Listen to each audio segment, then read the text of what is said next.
The guest for today's conversation is the filmmaker who blends psychology depth with mainstream storytelling, Mr. Robbie Grewal. Thank you so much, sir, for doing this on such a short notice. Sound too deep. Fair enough. Yeah, and Thank you so much. Pleasure. and congratulations to you. It's not even a week of the release of the series Made in India, A Titan Story. And here we are discussing and getting to know more about behind the making. I would love to start with two lines from the series that ये घड़ी सिर्फ उनके लिए नहीं है जिसका वक्त अच्छा चल रहा है, बल्कि उनके लिए भी है जो अपना वक्त बदलना चाहते हैं. And few other moments where Megha mentions in the interview that it's just an emotional statement. It's not just any statement.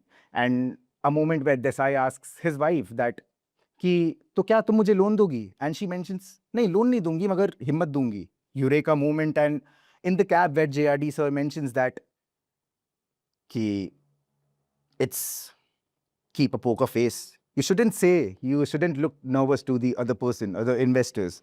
So beautifully made, sir. I just wanted to start with this. My question to you is, you started with Samay, When Time Strikes in 2003. When time itself created the suspense, and now with Titan, you're telling a much larger story. How has time remained the biggest character in your journey as a filmmaker? Saw Jada actually pointed it out today. It's quite strange and ironic. Yeah. Yeah. I began with Samay, which was about time, and I am with Titan, which is all about time. Yes. So I mean, it's just happened the way it happened. It's not a planned move to keep time as a constant in my telling of the story. It's just I began with the story which had a context of time, and here I am with Titan, which has a big context of time. So it's just the way it's happened. Sir, how difficult was it to adapt corporate history into drama? I mean, it was a process. Thankfully, I had Karan Vyas and his team, Kannarp and Neeraj, brilliant writers, and Karan Vyas is a genius. So I had the right team. So you are as good as your team is pretty much, which sums up Titan for me. I had this fantastic team working with me. So it's tough, but tremendously enjoyable with the right people behind me and with me. Yes.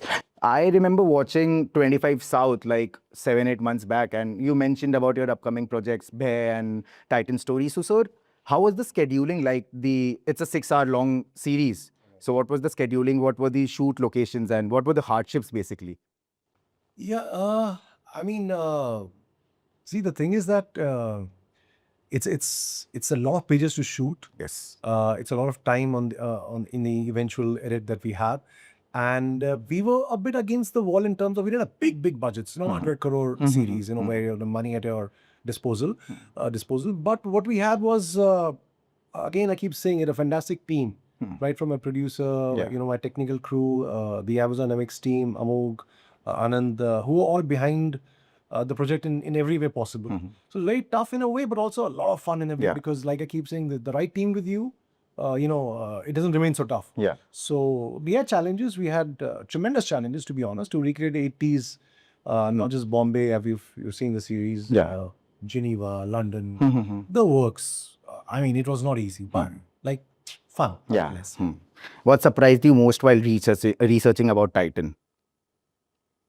What surprised me most, which I said earlier as well. So Titan is a utopian world. I'll tell you why I say that.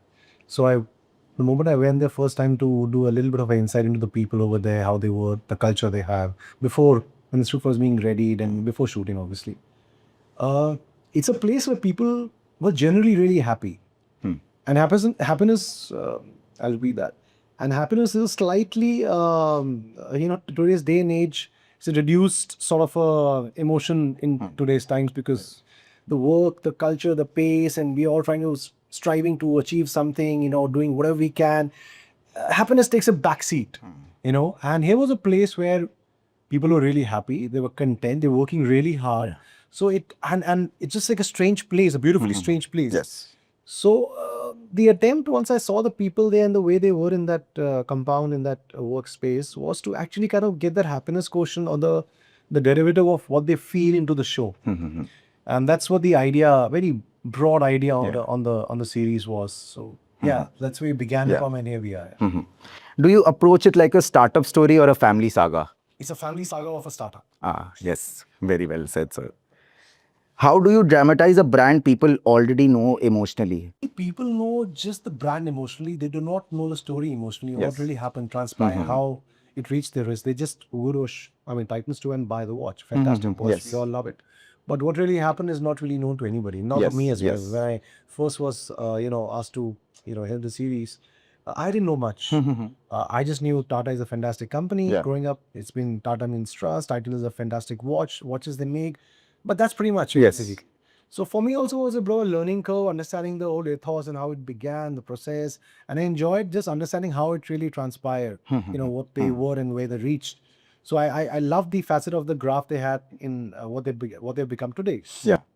So when I enjoyed listening to the story on a very verbal level from the people, from the people who worked in Titan and the works, I thought it's a great story to tell as well. So that's really it. It's a beautiful story, Yes. and the attempt was to be very honest with the story. And yeah, that's what we tried to do. Your stories often deals with secrets and investigations. Where does that fascination come from? Secrets and investigations. Yes, sir.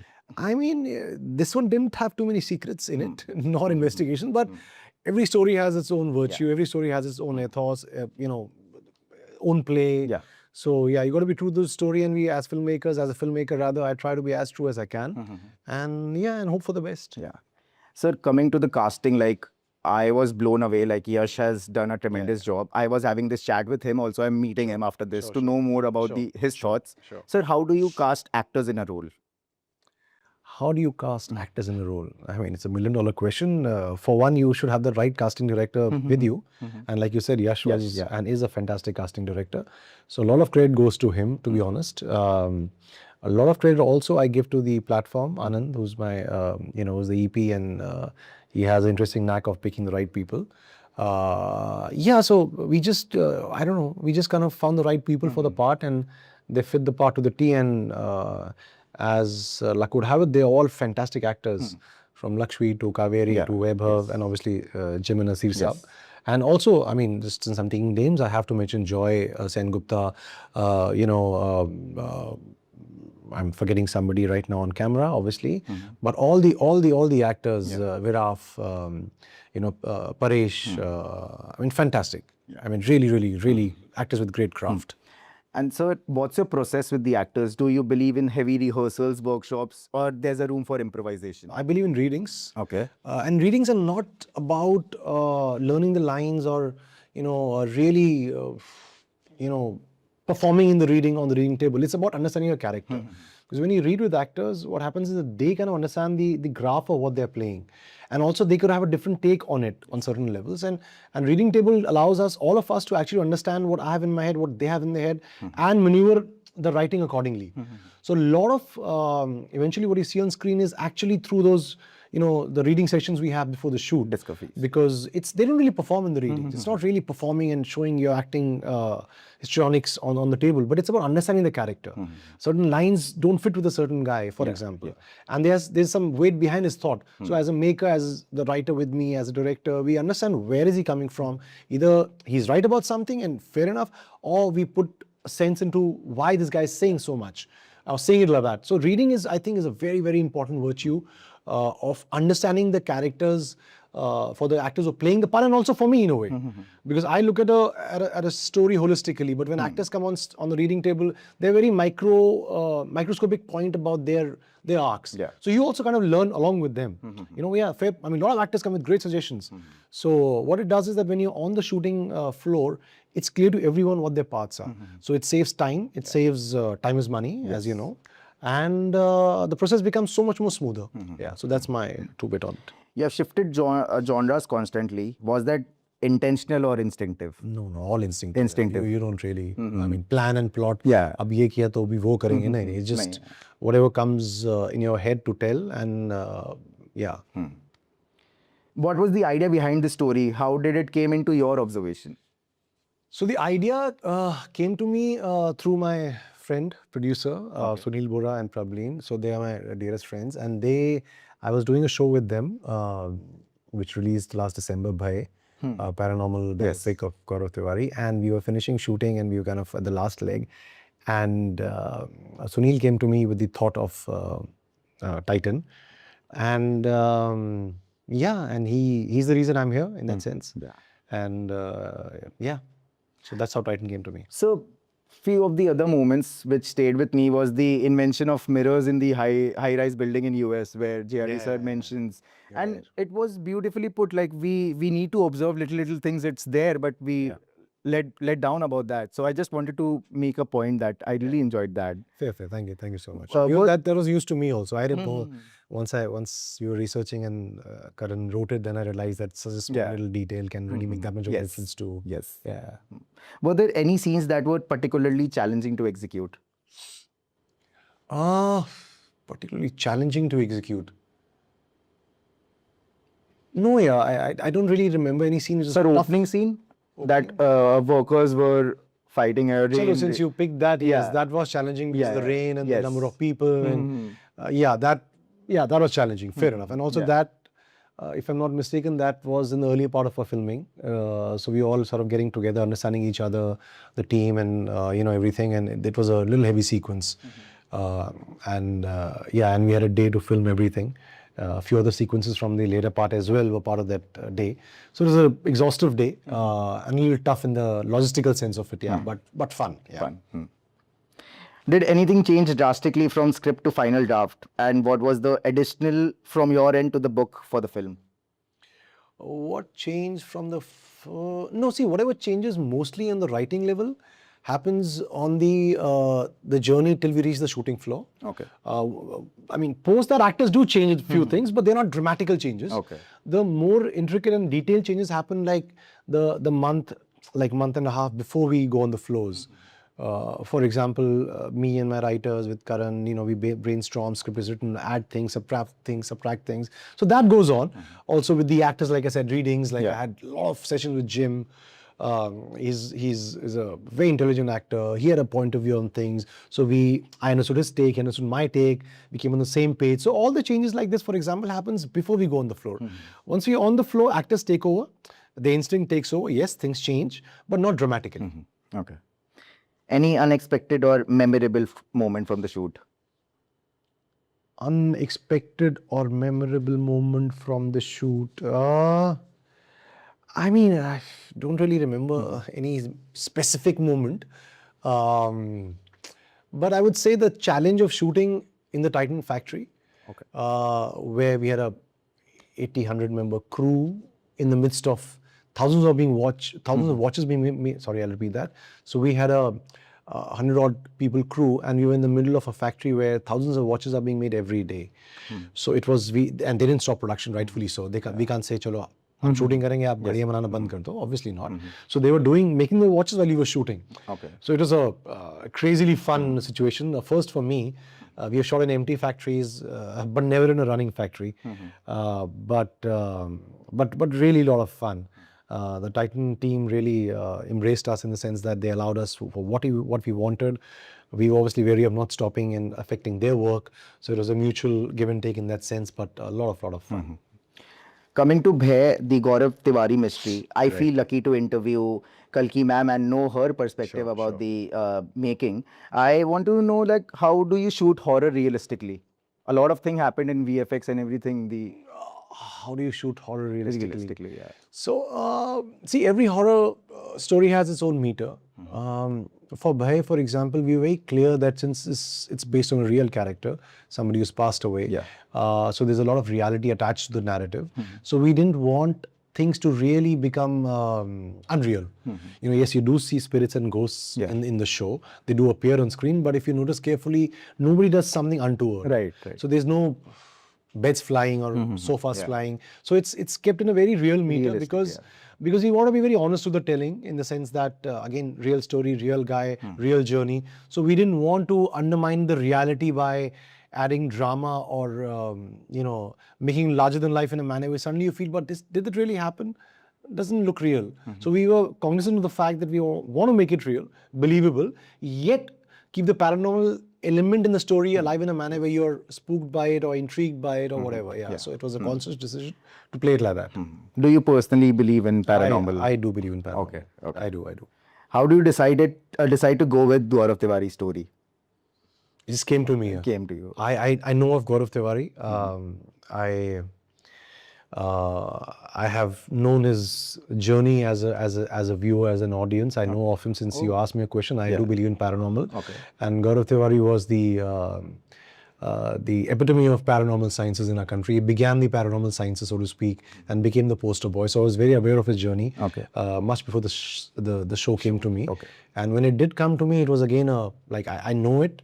I know this man. I know what he's done in his lifetime. And and I thought, in my head, I thought, great, this come to me and I'm the right person to do it, honestly. Okay. Yeah. So, what's your take on this horror genre? Why do you think Indian cinema has not been able to make or deliver a lot of horror films like in Hollywood? My favorite film was Sharpith, which came on 2010 by Vikram Bhatt sir, but it's not being made regularly. So, what's your take in this? Doesn't you feel that it should be made more? Yeah, for it the should be. Indian You know, surprisingly, horror as a genre is big in the West. Yes. And for some reason, it's not that big in our country.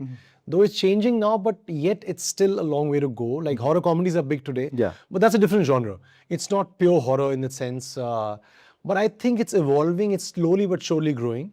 And I feel if in times to come, horror is bound to grow. Yes. Yeah, that's... Okay.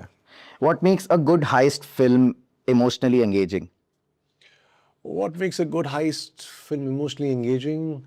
One that emotionally engages you. Right. That's Fair, yeah. your question and the answer. Right from ad films to features, Right. what was most challenging, sir? All are fun here. I mean, as a maker, honestly, it's just to be on set is the most fun thing. Whether it's a 30-seconder, it's a 2-minuter, it's a 6-hour story, or it's a 2-hour story. It's the joy of telling a story is unparalleled. So I love making ads. That's what my main bread and butter has been for the longest time. So I love that, and I love this. So yeah. In the current scenario where people are addicted to reels and this vertical films booming, what do you think the future holds for this market? Yeah, I am a little old school. I am not much on social media, though off late I have been because of my show's release and all that, but I'm not somebody who makes reels or puts stories up. That's my personal thing. I mean, it's great. People enjoy it. It's good for everyone. Yeah, to each his own. The vertical market, it's growing exponentially, I've been told. I am again slightly old school. I still don't get the concept of 2-minute episodes. But to each his own, like I said. If you enjoy it, people enjoy it, great, it'll be made. And as the numbers are telling us it's going to grow, and it's growing, so fair enough. What all Nasir sir and Jim sir brought to the table apart from acting? I mean, Jim is a friend. Jim brings a lot to the table before the camera rolls. Okay. I think he's one of the most intelligent actors I've worked with. His understanding of character, understanding of cinema is fantastic, fantastic. So what Jim genuinely, before the camera rolls, is when you get really, you really enjoy what Jim brings to the table. I'll repeat that.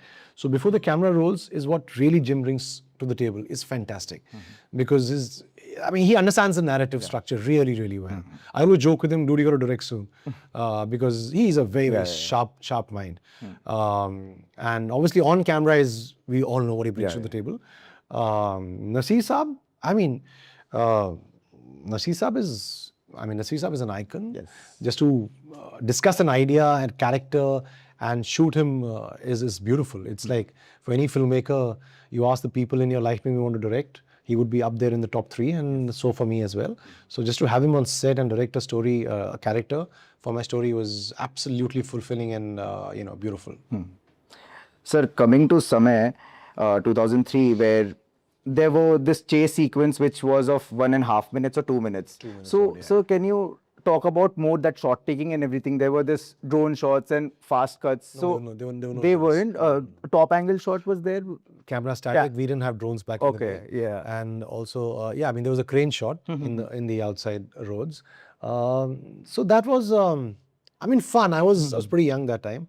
I was also learning as I was shooting. So we wanted to create a sense of, rawness to the chase. So we try to, obviously a lot of steady cam was used, and back and forth, and in the small gullies and the by-lanes and blah blah blah. And we wanted a sense of claustrophobia in that chase, a sense of if you see out of 2 minutes, a minute and a half is in the gullies, very narrow by-lanes. In fact, the camera also The Steadicam guy had a difficult time sort of maneuvering the camera, but he did a great job. Nitin was a Steadicam operator at that time, a lovely guy. So sense of claustrophobia, sense of drama, that's what we try to create. Even the BGM, if you remember, if I remember correctly, long back, Sandeep Chowda did a fantastic job. So we use a lot of Indian instruments, and that usually was not the norm. So even the background kind of aided our telling really nicely and beautifully in that chase. I mean, you're really taking me back in the memory lane. I haven't forgotten that chase, but fair. Thank you for getting me back there. Sir, I observed this even in the series. The song choices, it was amazing. Even the montages and everywhere. The interview sequence where the song were playing. It was amazing. 90 songs and everything. It was just bringing the nostalgia back. No, it was. So we had so the songs were actually put together most of them in the writing stage as well. Okay. So we didn't really do let's edit the show and now let's put songs. We knew we had the bank of songs with us. We were lucky enough to have them. And we kind of started plotting and planning in the writing stage. This is a moment where a song should come, and we try to match the mood of the song with this narrative in the story. So that was a decision we took on the writing stage itself. And thankfully, like you said, it's kind of feels nice mostly to people. And so lastly, what's coming next? Like, what's lined up? I am doing a series I'm going to shoot in about 3-4 months called Billionaire. Okay. So that's Arjun Rampal plays the lead in that. So that starts in a few months. Okay. Yeah, that's the immediate one. Yeah. And Bhair 2, is it? Bhair 2 is also in the pipeline. We are developing it, and there's a green lit on that as well from the platform. And this is in the writing stage right now. So that will happen eventually next year sometime. All right. That's it, sir. Thank you so much for your time. I really enjoyed and felt more knowledgeable. Thank you for creating magic. Thank you, Siddhant. Pleasure, man. Thank you. Cheers.